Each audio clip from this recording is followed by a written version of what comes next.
Salut, aujourd'hui c'est un grand événement pour moi, c'est le 100e vlog, ça fait à peu près 100 jours que je fais une vidéo tous les jours. Alors c'est l'heure du bilan, qu'est-ce que j'ai appris de tout ça, est-ce que je vais continuer, comment j'ai commencé, je vais tout vous dire dans cette vidéo.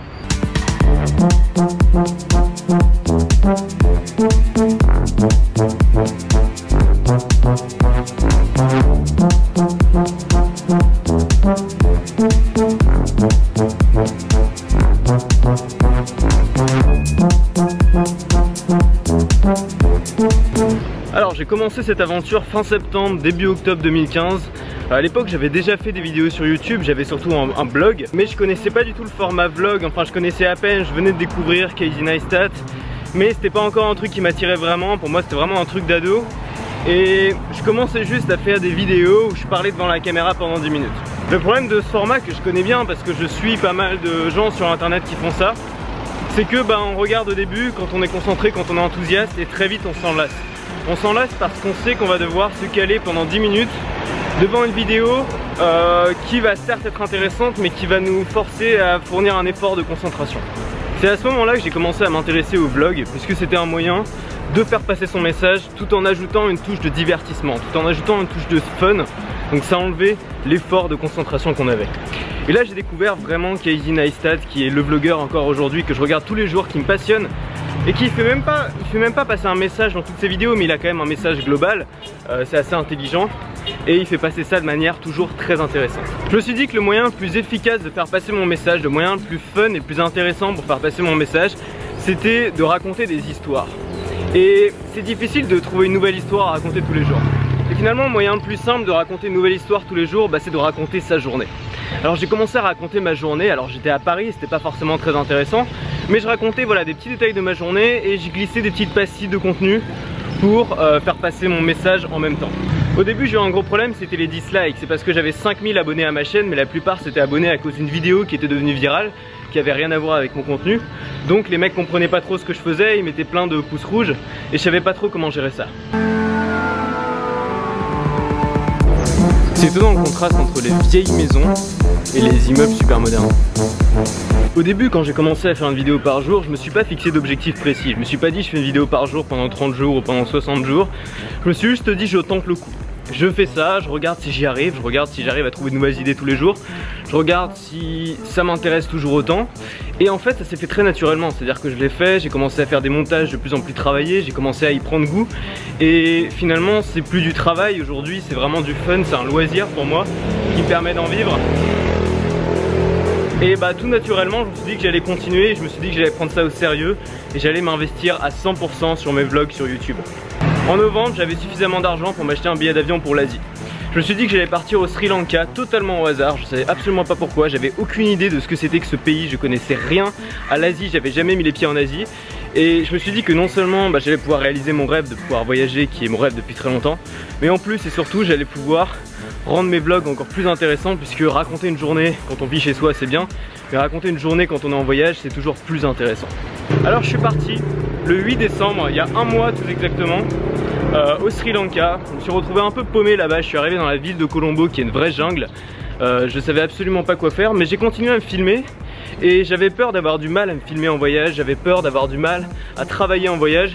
Et en fait ça a été beaucoup plus simple que ce que je pensais, ça a été beaucoup plus naturel que ce que je pensais.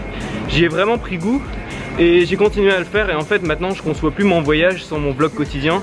Ça me permet de pas m'ennuyer, ça me permet de pas me sentir seul le soir quand je suis seul, et ça me permet de donner vraiment un sens à ce voyage et de partager ce voyage. C'était un gros succès jusque là, j'ai gagné énormément d'abonnés, beaucoup plus que ce que je pensais. C'est devenu quelque chose de vraiment naturel, de vraiment intégré dans ma vie, le vlog. Je vais continuer à le faire, je suis heureux de fêter mon 100e vlog aujourd'hui et j'espère qu'un jour je fêterai mon 1000e vlog. Moi vous savez, je suis un peu un maniaque de la logique et de la cohérence et j'ai toujours été en quête de sens dans ma vie. J'ai toujours cherché un moyen, un peu désespérément, de à la fois gagner ma vie et faire vraiment ce que j'aime, trouver vraiment mon truc. Et pour la première fois, j'ai vraiment l'impression d'avoir trouvé mon truc. Le fait de voyager, le fait de vlogger, c'est quelque chose qui est devenu tellement naturel en fait en si peu de temps que j'ai l'impression que c'est mon truc et j'ai l'impression que je vais continuer encore longtemps. Merci à vous d'être si nombreux à me suivre et d'être toujours plus nombreux. Merci à vous pour votre soutien, c'est grâce à vous que je continue.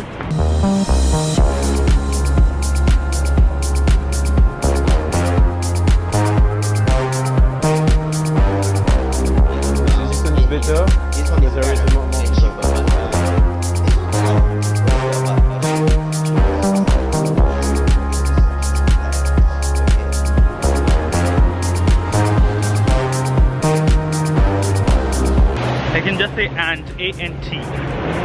Yeah, you can say Wa, Antoine. Wa. Antoine. Yeah, that's it. Donc je suis avec Abhishek. Abhishek. Hey. Abhishek qui est indien, Indian. Oh. Et que j'ai rencontré dans le bus, comme je vous l'ai dit. Et donc on a pas mal discuté, c'est bien parce que moi ça me fait travailler mon anglais. Et bah lui il est content aussi. Are you happy? Oh yeah. After talking to my manager, not that happy, but it's okay. Ok, bon là il est pas très content parce que son boss il devait être libre demain. Et donc on devait du coup sortir un peu ce soir. Et en fait sa boss vient de lui ajouter un jour de travail un dimanche. What do you do here in Malaysia? I work as a consultant with Oralis, and Oralis is in joint venture with PCS. Il est consultant pour une entreprise de logiciels et donc ça lui permet de voyager un petit peu en Asie pour voir ses clients.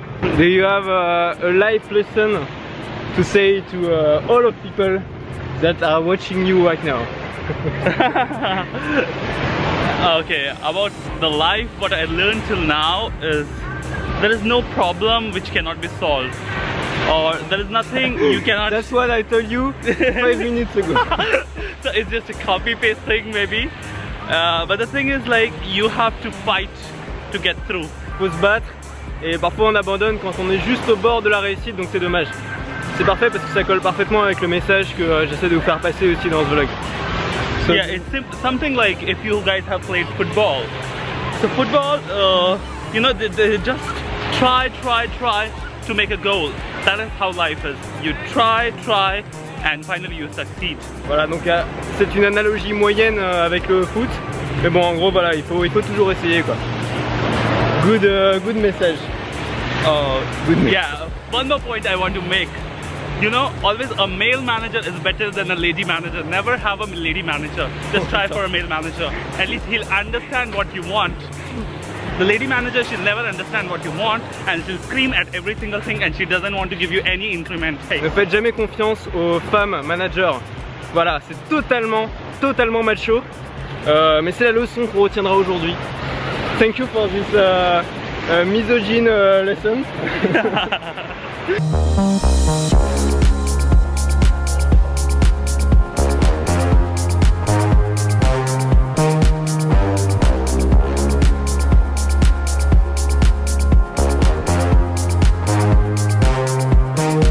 Bon, vous inquiétez pas, il est pas macho, c'est juste que sa manager, il a beaucoup de problèmes avec sa manager en ce moment, qui, bah, vous l'avez vu, est pas super cool avec elle, avec lui, et donc bah, il est un peu énervé à cause de ça.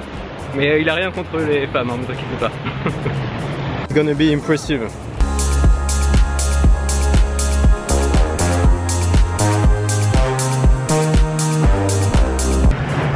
Donc là il y a un grand débat, c'est est-ce que Abhishek va dans l'eau ou pas? Yeah, he's the only person inside the water, no one is on the beach actually. If you see in the radius of like say 500 meters, there is no one. Il faut savoir que juste là, il y a les égouts qui se versent dans l'eau avec tout plein de caca et ça sent, on sent pas bon. Mais heureusement, Abhishek va tester l'eau. Abhishek, can you test the water right now?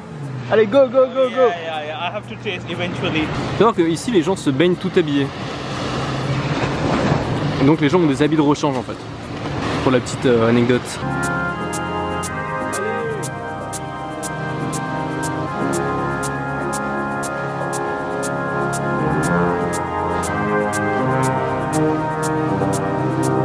Bon, moi comme d'habitude j'ai absolument aucune idée de ce que je vais faire demain. J'ai envie de bouger parce que Penang c'est sympa mais il fait très chaud. Et c'est pas une ville pour les piétons, c'est à dire que c'est impossible de traverser la rue, il n'y a pas de passage piéton et les voitures c'est un flux continu sans arrêt. Donc c'est pollué, il fait extrêmement chaud, il n'y a pas de vent et donc c'est pas l'endroit le plus paradisiaque qu'on puisse imaginer pour la Malaisie. Donc peut-être que je vais me trouver une autre petite île sympa comme Langkawi, ou alors peut-être que je vais aller dans les montagnes parce que j'aime beaucoup randonner dans ces endroits et surtout il fait beaucoup moins froid, il fait beaucoup moins chaud. Pourquoi tu te fous juste devant mon timelapse? You just my timelapse. Ah.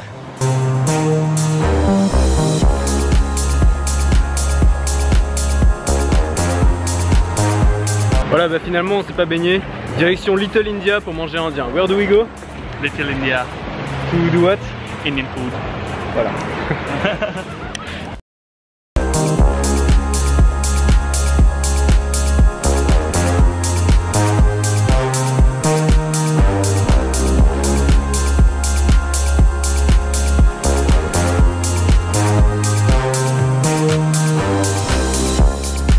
Moi de mon côté je suis reparti pour de nouvelles aventures. Je pense que je vais redescendre un peu dans le sud, j'ai envie de rester encore un petit peu en Malaisie.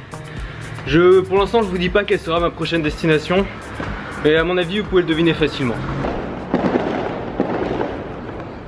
Finalement si j'ai retenu une chose de ces 100 jours de vlogging, c'est qu'on n'a pas besoin d'avoir une vie passionnante pour vlogger. Moi je voyage mais je vis pas non plus des aventures extraordinaires. L'important c'est d'avoir un message et d'être cohérent avec son message. Moi mon message c'est gagner votre liberté. Et bien en prenant moi-même ma liberté et en filmant en train de le faire, je suis cohérent avec mon message. Si votre message c'est prenez soin de votre chien, je dis n'importe quoi, vous filmez en train de prendre soin de votre chien, ça va être le meilleur moyen finalement de faire passer votre message. Montrez que vous-même vous appliquez ce que vous dites. Et un vlog ça sert à ça. Un vlog ça sert à inspirer les gens, ça sert à montrer aux gens que oui c'est possible parce que vous le faites, parce que vous avez réussi. C'est ça que vous montrez aux gens.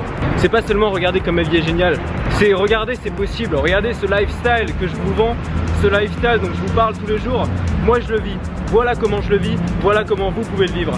Pour moi c'est à ça que ça sert un vlog et c'est le meilleur moyen sûrement de faire passer un message en vidéo. Voilà c'est la fin de mon 100e vlog et c'est que le début. Restez libre, restez ouvert, restez audacieux.